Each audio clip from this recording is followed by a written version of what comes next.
بسم اللہ الرحمن الرحیم۔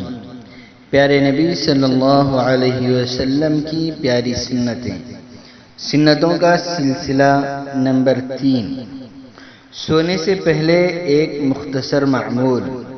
حضرت عائشہ رضی اللہ عنہا سے روایت ہے کہ رسول اللہ صلی اللہ علیہ وسلم کا معمول تھا کہ ہر رات آرام فرمانے کے لیے جب آپ اپنے بستر پر تشریف لاتے تو اپنی دونوں ہتھیلیوں کو ملا لیتے، جس طرح دعا کے لیے دونوں ہتھیلیوں کو ملاتے ہیں، پھر قل هو اللہ احد، قل اعوذ برب الفلق اور قل اعوذ برب الناس پڑھ کر ہتھیلیوں پر پھونکتے، اور جہاں تک ہو سکتا اپنے جسم مبارک پر اپنے دونوں ہاتھ پھیرتے، سر مبارک اور چہرے مبارک اور جسد یا تھر کے سامنے کے حصے سے شروع فرماتے، اس کے بعد باقی جسم پر جہاں تک آپ کے ہاتھ جا سکتے وہاں تک ہاتھ پھیرتے۔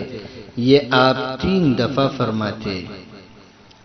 نمبر 9، سونے سے پہلے تسبیح فاطمی کا اہتمام کریں، یعنی سبحان اللہ 33 مرتبہ، الحمدللہ 33 مرتبہ اور اللہ اکبر 34 مرتبہ پڑھے۔ نمبر 10، سوتے وقت داہنی کروٹ پر قبلہ رو سونا مسنون ہے۔ منہ کے بل سونا اس طرح کہ سینہ زمین کی طرف اور پیٹھ آسمان کی طرف ہو منع ہے، کیونکہ اس طرح شیطان سوتا ہے۔